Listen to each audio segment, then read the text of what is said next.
Happening, everybody? Welcome to episode number 3 Yes, of Let's Talk About It. Got the brother here with me. yes, sir. For those of you who don't know him, Uh-huh. Mr. 1038 himself. Thanks for coming down, my bro. I saw love. I appreciate you reaching out. Nah, always, bro, always. I'll let you tell them a little bit about yourself, bro, for the people who obviously don't know you and don't know your story. Gangster. My name is Mar Riek, Mar Manasseh Riek. I go by Marbarrose. I'm a creative in the Melbourne scene. I run a record label. I'm an artist, and I run a music program, music industry program, where I teach young children how to make music, how to thrive in Australia's music industry, and basically how to build their own brand. I also do a bit of community advocacy, speak out on behalf of my community. I've been on SBS, Herald Sun. Where have I been at? I've Too been many to count. Too many to count. Local newspapers, all your creative agencies in Australia, all their media outlets. I've been there. So it's been a privilege, it's been a blessing, and I love the work that I do. I enjoy it. It's coming from the heart and a genuine place of experience and care for my community. That's proper, bro. That's proper. Let's talk about the early days, bro. Early you know, a little bit about your early story. How'd you obviously evolve from being a teenager into, you know, getting into the position you're in now? Let's talk about that, man. Yes, sir. So I grew up in a town called Pakenham, southeast of Melbourne, and we grew up in a single parent household.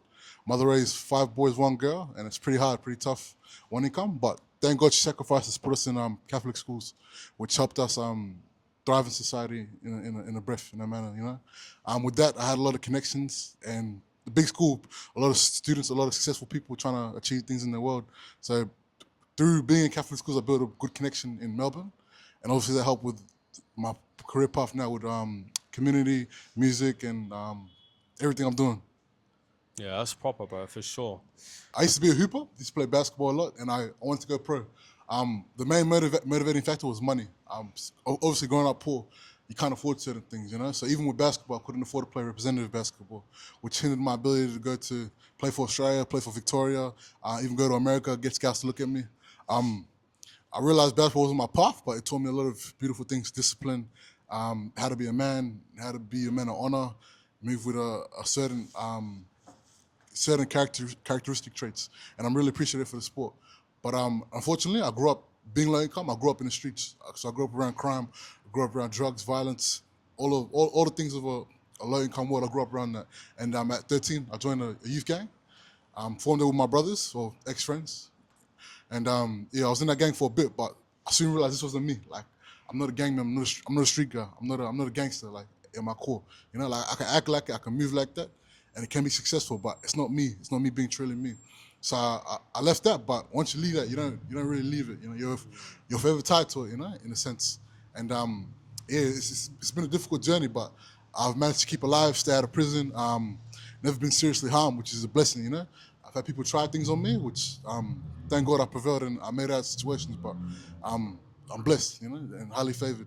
I also feel like me being in that life was a part of my journey, and it was meant to happen. You know, I was never meant to be a big gangster or be a big drug dealer or be the most successful guy in the streets. But just to have that experience, and then I can relate to people in that lifestyle and help them get out through the work I'm doing now. That's hard, bro. That's proper.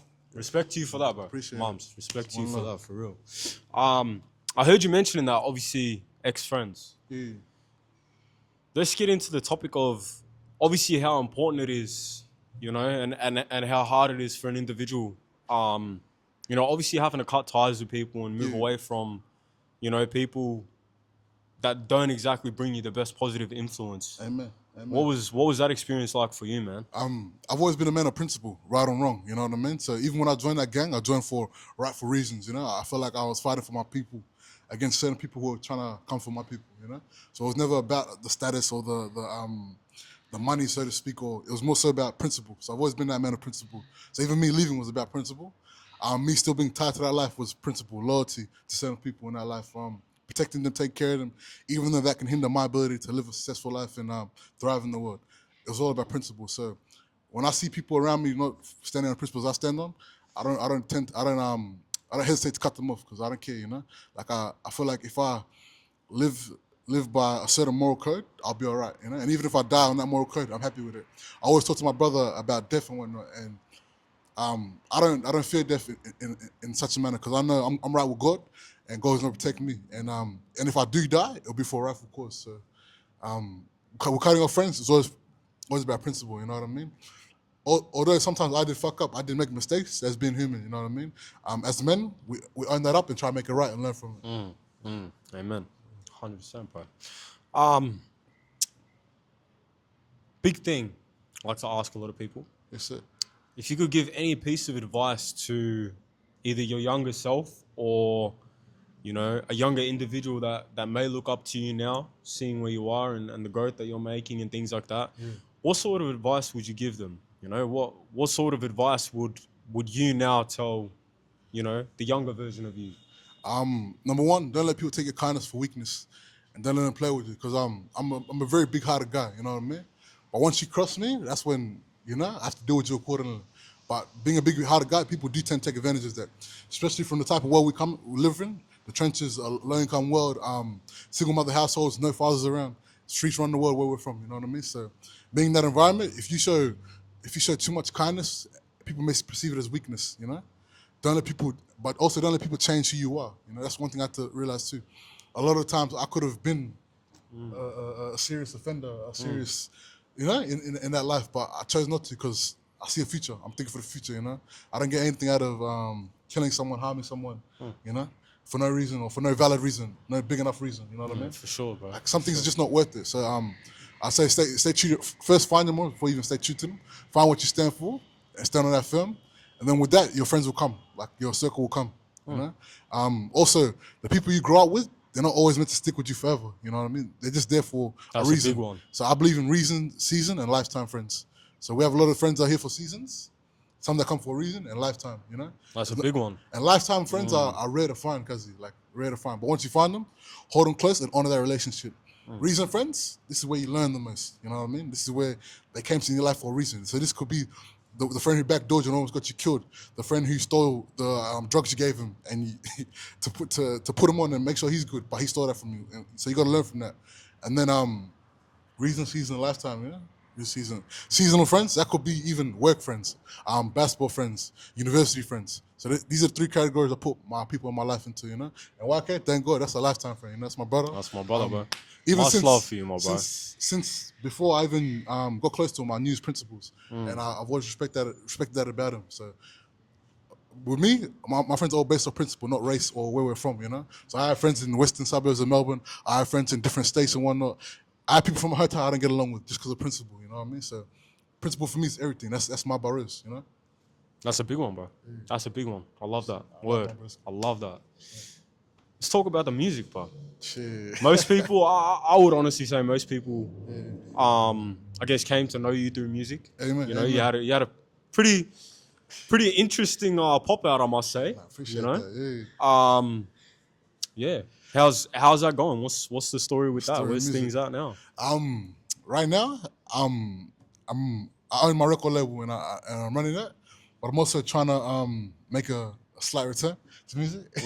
All right. So I'm keep that on the D-Low, but I also feel like in this Aussie hip hop scene or just creative scene in general, it's up for grabs. Like, anyone can take it. You know what I mean? And I've seen myself have success in the field. I pulled back because I've been gifted by God to go into different fields and different endeavors, but I still love music. Music is always a part of me, You know what's funny with music?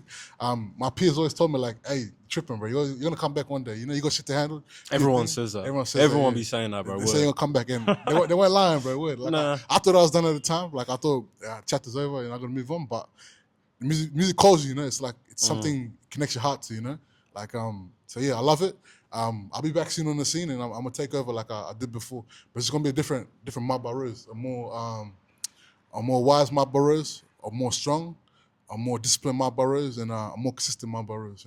So yeah, with 1038, you guys will see what's going on with that eventually. But yeah, I'm keen for the scene. I'm doing a lot for the scene at the moment. Under the radar, connecting a lot of people together, make shit shake behind the scenes. So in the coming years, you guys will see what's going on. Stay tuned on that. Before we wrap things up, bro, what's next for you as an individual? What's next? Without saying too much, what's in motion, bro? What's in plans?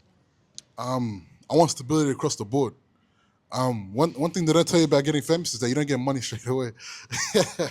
Since I've been out of high school, I've been famous, quote unquote, in my city and now the country. Hood famous. Hood famous, yeah, Yeah. which is cool and whatnot, but you got to learn how to leverage that and turn it into income. So that's the phase I'm in now. You know, like I know I'm valuable. I know I'm a commodity in this industry, but how can I stay relevant? How can I continue to have impact on my people and the country in a good way, in a positive manner? And how can I sustain a lifestyle I want to live? So that's what I'm figuring out now. And that you might see through the music, through my community work, through my career, the work I do now. You know, you guys will see coming. That's proper, bro. What's some things that, you're, I guess, working on or also doing behind the scenes apart from, I guess, 1038 and other things aside from music? Yes, sir. So I'm currently building a community online called the Fattest Sticker, and that comes from my saying "stick fat." I got that from my brother, from people inside prison, from the streets, from my community. Stick fat. It's a common saying we say meaning to weather storms, to hold it down, stay true to your morals, stay true to your principles, stay true to what makes you you. Basically, that's what stick fat means. So with that, I created a Fattest Sticker, which I believe I'm an embodiment of. You know, like I feel like in my life I've been dealt shit cards, but I made the most of what I've been given. You know, so I'm a fat sticker. You know, I'm a stick fat. I'm gonna hold it down. I'm gonna go through the motions. Yeah, I may make mistakes, but I'm gonna go through it. And with Fattest Sticker, it's basically a community. So I got my iron side of things. That's just gym. I got my health, which is eating and mental health, and just health all around. And then I got my books, which I love books. You know, it's a part of me that the world doesn't really see, but it's a big part that shaped who I am today. So it's me exposing books to the younger generation and to people around me.